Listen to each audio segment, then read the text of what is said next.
네, 안녕하십니까. 목요일 명인들 복귀 김도현입니다. 자, 오늘 월요일 같은 목요일입니다. 어제 선거들은 잘 하셨으리라고 봅니다. 주식시장이 오늘 어제 총선 결과에 대한 약간의 발작을 일으켰죠. 초반에.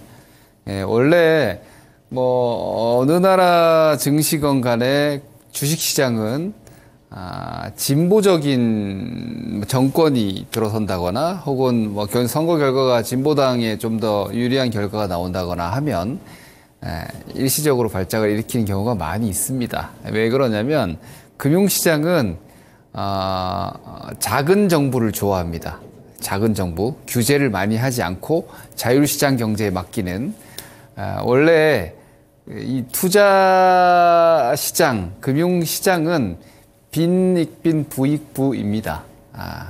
원래 자산 투자 시장은 돈 있는 자들의 시장이고, 투자 금액이 큰 메이저 투자자들이 그 시장을 리드하고 끌고 가는 시장이다 보니 어쩔 수 없습니다. 이건 동서고금 막론하고 마찬가지니까, 대체로 보면 정치적으로는 보수 편향적 포지션이기 마련이고, 그래서 우리나라 어제 결과도 총선 결과가 야당의 과반수, 압도적인 과반수가 당선되는 결과를 보고 아침에 조금 발작적 반응을 보였고, 어제 미국 시장에서 거래됐던 한국 MSCI 사우스 코리아 인덱스 같은 경우에도 우리나라 환율 달러가 강했던 거에 비해서 지나치게 어제 한국 ETF가 많이 빠졌어요. 3%대 떨어졌으니까. 그걸 아침에 반영하면서 시작을 했는데,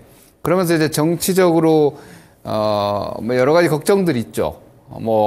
금투세 같은 경우에도, 원안대로 혹시 시행되는 거 아니냐. 이런 걱정들. 그리고, 밸류에이션 관련한 밸류업 프로그램 같은 것들이 더 진행되지 못하는 거 아니냐, 이런 걱정들을 하면서 관련 주식들, 시장 전반의 심리가 좀 약화되는 양상을 보였는데, 주식시장에서 여러분 선거 결과가 그렇게 막대하게 영향을 끼친 경우가, 방향을 바꾼다거나 그런 경우는 거의 없습니다.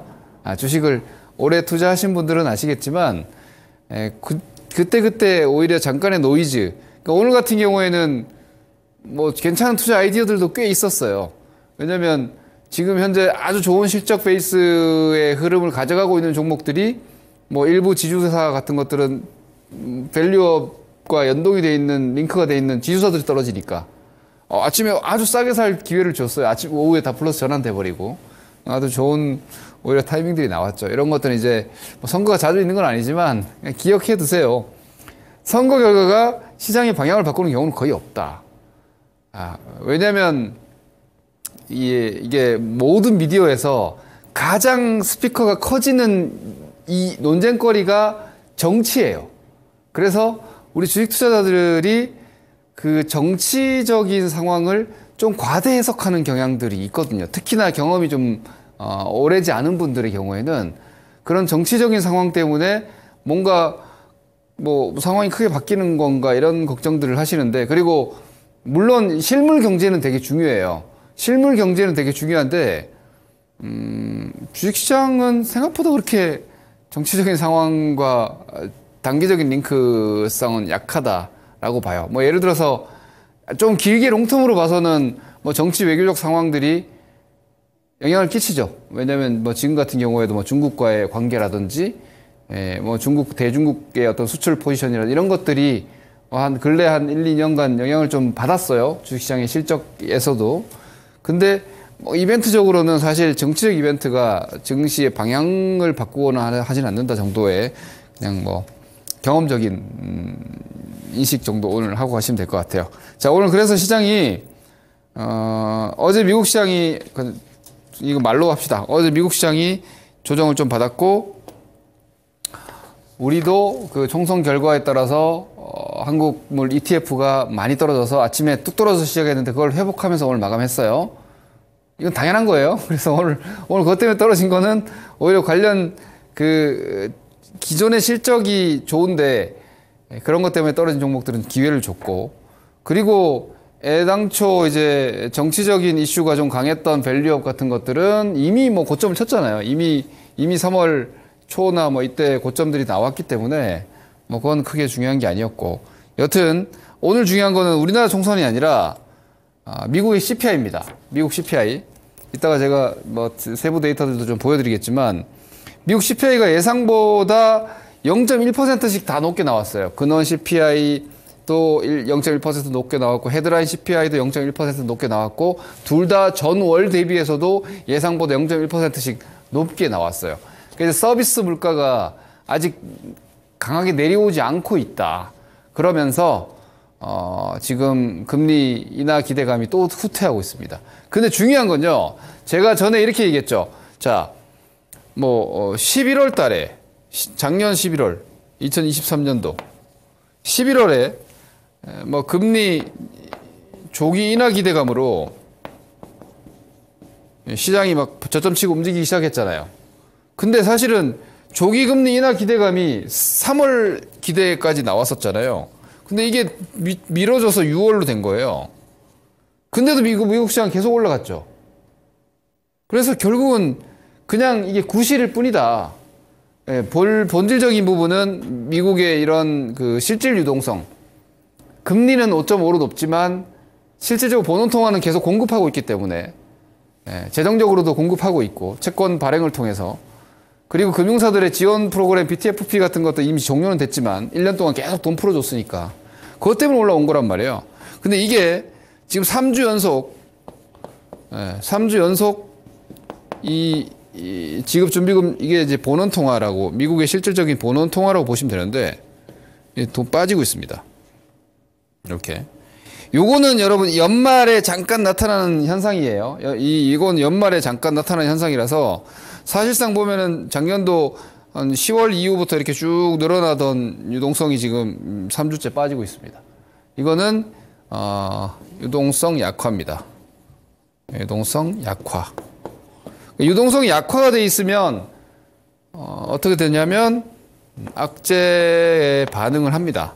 악재 민감도가 조금 올라갑니다. 악재 민감도가. 이 유동성이 강하게 쫙 들어오고 있을 때는 악재 민감도가 떨어져요. 뭔가 악재 나와도 그냥 밟고 올라가는 거예요. 작년도 11월 달부터 금리 인하 기대가 조기 금리 인하 기대감으로 올라간다고 했는데 조기 금리 인하 기대감 후퇴했는데도 주식시장이 올라갔잖아요. 그게 말이 아니에요. 그게 이제 악재 민감도가 떨어지는 건데 지금은 이게 유동성 좀 약화 신호가 나오고 있기 때문에 악재들에서 조금씩 흔들리고 있다. 이 정도 이해하시면 됩니다. 그래서 CPI에 대해서도 이제 이거 금리 빨리 못 내리겠구나라는 생각이 확산되면서 미국 시장에서 체감 수익률이 떨어지기 시작하고 있어요. 종목들의 하락 종목 수가 좀 많아지고 있고 피어 앤 그레이드 인덱스도 빠르게 지금 중립 쪽으로 향해서 가고 있어요.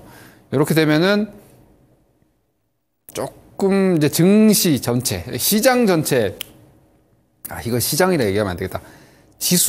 지수의 어떤 움직임은 기대치가 떨어지는 거예요. 당장 우리 시장이 2,800가고 900가고 즉시 그런 움직임은 좀 나오기 어렵다. 미국 같은 경우도 S&P도 당분간은 조금 답보세를 유지 내지는 약간 추가 조정 받으면서 4월에 QT 종료를 해준다든지 이런 유동성 재료를 기다리겠구나 라고 생각을 하셔야 될 것 같아요. 그리고 이제 그런 부분들이 아까 제가 말씀드린 그 CPI가 예상보다 다 조금씩 높게들 나와. 이따 뒤에 표가 있는데 제가 표를 앞에 붙였어야 되는데 뒤에 붙여놨네. 6월달 금리 인하 기대감인데요. 6월에 금리 인하를 할 거냐? 18.4%로 떨어졌어요. 그러니까 6월에 5.25로 금리 인하를 할 것이다라는 전망이 이제 CPI 나오고 나서 이만큼 떨어졌어요. 이만큼으로. 그리고 동결 전망이 81이죠. 이게 얼마나 이게 현재 드라마틱한 변화인지를 잠깐 말씀드리면 한 달 전에는 일주일 전만 해도 여기가 62%였어요. 여기가 62%였고 여기가 37%였어요. 그러니까 62대 37이었단 말이에요. 그러니까 막 그래 어쨌거나 6월에는 한번 내릴 거야 라는 게 훨씬 우세였는데 이제 못 내린다. 야, 이렇게 되면 6월 금리 인하는 못 하겠구나. 지금 이제 3월 데이터가 이렇게 나와버리면 3월 물가가 이렇게 예상보다 높게 나오고 있는데 무려 불과 3개월 뒤에 어떻게 내려? 못 내릴 것 같은데? 그러면 올해 3회 인하 기대감도 뒤로 밀리는 거야. 2회 이렇게 되는 거죠. 그러면 연말 금리 5%. 6월달 점도표 또 내려올 수 있어요. 점도표 올라가는 거지. 그래서 이 부분 때문에 글로벌 유동성에 가장 큰 역할을 하는 미국채.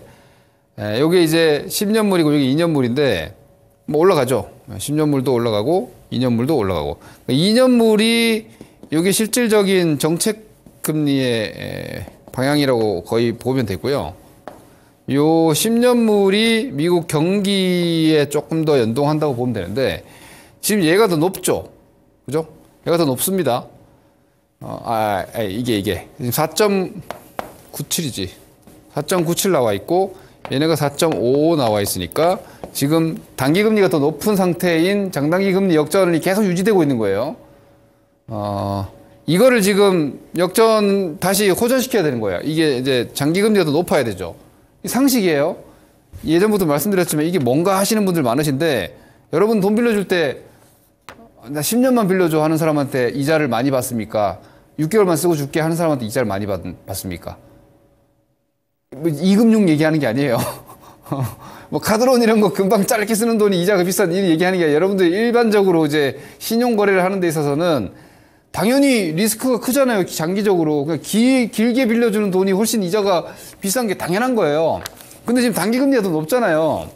이 장단기 금리 차가 이게 이제 예대금리라고 볼 수 있거든요. 그러니까 현재 상태에서 보면은 이 장단기 금리가 다시 호전 정상화돼야 되기 때문에 제가 말씀드렸던 MBS는 장기물이고 40년 그리고 단기채, 단기국채.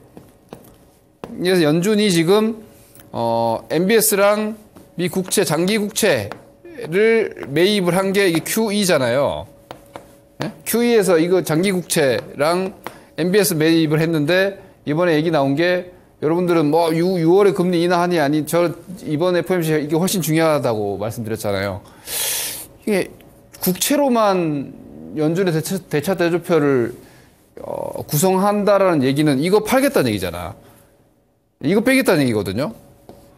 그럼 뭐야? 이 단기채 매입. 예. 이 수합 형태가 뭐 오퍼레이션 트위스트 형태가 될 텐데 장기채 매각 이렇게 된단 말이에요. 그러면은 어쨌거나 국채는 아니지만 이 장기채를 매각하는 상황이 되면은 장기 금리가 올라가겠죠. 장기 금리가. 그리고 단기채를 매입을 하니까 단기 금리가 내려가겠죠. 그렇게 되면은 장기 금리 올라가고 단기 금리 내려가면은 장단기 금리 차가 줄어드는 내지는 호전되는 다시 정상화되는 정책을 연준이 4월부터 시행을 하지 않을까를 기대를 하는 게 현재 글로벌 유동성 마켓에서는 제일 중요한 이슈예요. 그렇게 되면은 단기채로 시장에 돈을 또 풀어주는 거예요. 그러면은 시장의 유동성이 또 살아나요. 이럴 수 있어요. 그 공백기가 지금 4월달이라서 4월달이 약간 노이즈가 있을 것 같은데 그냥 추렁추렁 할 것 같은데 제 생각은 그렇습니다. 그런 정도 상황 인식하고 한번 보시자는 거예요. 근데 이 매크로가 불편한 게 이런 상황이라서 야 미국 이거 돈 언제까지 이렇게 계속해서 풀 수 있어? 그러니까 코로나 때 돈을 미국이 너무 많이 풀어놨잖아요. 그래서 지금 되게 기현상이 여러분 경기가 뭐야 이거? 경기가 미국이 지금 제일 좋아요. 미국이 지금 경기 제일 좋죠. 그런데 자 환율은 돈의 값어치예요. 돈 값어치. 돈 값어치를 결정한 함수는 이제 경제 성장률. 제가 아주 쉽게 설명드립니다. 그리고 두 번째가 이자예요. 이자. 이게 이제 뭐 금리 스프레드 이렇게 얘기를 하는데 미국이 기축통화잖아요. 미국이 금리를 내리면 일본이 제로밖에 안 되지만 미국이 금리를 내리면 어때요? 일본과 미국의 금리 차가 줄어들죠. 금리 스프레드라는 게 이렇게 쭉 축소되잖아요. 축소. 그렇게 되면은 달러가 약해진다고요. 그 미국의 정책 금리의 변동성에 따라서 달러가 결정되는 거고, 그리고 미국의 경제 성장률에 따라서 미국 본원 기축통화인 미국의 화폐 가치가 결정된단 말입니다. 근데 지금 미국 경제도 좋죠. 미국 경제가 좋고, 요게 지금 달러인데, 미국 경제가 좋고, 이제 금리 인하 기대, 즉, 조만간 이제 금리 인상을 멈춘다 했을 때, 금리 인상을 멈춘다 했을 때부터 달러 상승이 멈췄죠. 그죠? 네, 달러 상승이 멈췄고, 여기 고점 치고 작년도 7월 달부터, 하반기부터 이제 약간 달러가 약해지나 했는데, 지금 금리를 빠르게 못 내릴 것 같으니까, 달러가 다시 올라오죠. 최근에 보면은, 달러가 아주 초약세가 아니에요. 초강세가 아니에요. 여기라고. 근데, 엔화가 이게 넘어가 있어요. 그러니까 이 말은 무슨 말이냐면, 달러, 왜 통화가 약세인데, 그 중에서 엔화 약세가 아주 심합니다. 엔화가 초약세예요. 근데 엔화가 초약세를 기록하면 우리나라 원화도 약해집니다. 우리나라 원화도 일반적으로 약해져요. 근데 그러니까 지금 통화 가치로 보면 달러가 제일 강해요. 통화로 보면은 강달러예요. 강달러는 금융시장이 안 좋거든요. 물론 뭐 이때처럼 강달러는 아닌데 이때처럼 이렇게 올라가면 큰일 나는 거고, 달러 이렇게 올라가면 큰일 나는 거고, 미세 강달러 이렇게 얘기하는 게 맞겠네. 슈퍼 강달러는 아니고, 슈퍼 달러는 아니고, 이때는 거의 슈퍼 달러였던 거고, 여튼 약간의 강달러 상황인데, 근데 이 달러보다 금이 훨씬 강해요. 그러니까 화폐는 이제 익스체인지니까, 즉 상대적인 가치니까 달러에 비해서 다른 통화들은 다 약하단 말이에요. 근데 금은 지금 엄청 비싸. 그러면 이제 우리나라로 예를 들어서 지금 일본에서 금 살려면 금 아주 비싼 거죠. 엔화가 아주 약한데 그보다 달러가 비싼데 달러를 금으로 바꾸는 금 더 비싸. 그러니까 지금 일본에서는 비트코인이나 금이 아주 비싸진 거예요. 그러니까 이런 상황들은 금융시장이 별로 좋지 않아요. 그러니까 이게 약간 전쟁들이 진행되고 있고 이런 뭐 특수한 상황이기도 하지만 이 금융시장 여건으로는 이 별로 좋지 않은 환경이라고. 투자 환경으로 보면은 당분간 시장 이거 막 올라가지는 못하겠네 라는 여건입니다. 그래서 4월 FOMC가 어떻게 나오느냐 또 관건일 것 같은데 그에 따라서 또 달러 환율 변동이 있을 수 있으니까 그때까지는 아무래도 지수는 별로 재미가 없겠구나. 그러니까 딱 제가 제 직관적으로 봤을 때 그래요. 그런데 자 그럼 막 주식 다 팔아서 도망가야 되느냐? 그건 아니에요. 왜? 어떤 뭐 크래시 상황은 없어요. 지금 막 긴축 발작 이런 건 없어요. 그냥 매크로 찝찝한데 거슬리는데 이런 상황에서 주식시장이 올라갈 수가 없는데 약간 이런 정도? 지수나 시황 전략상으로 보면은 아이고 별로 재미없겠구나 당분간은 이렇게 보는 게 맞아요.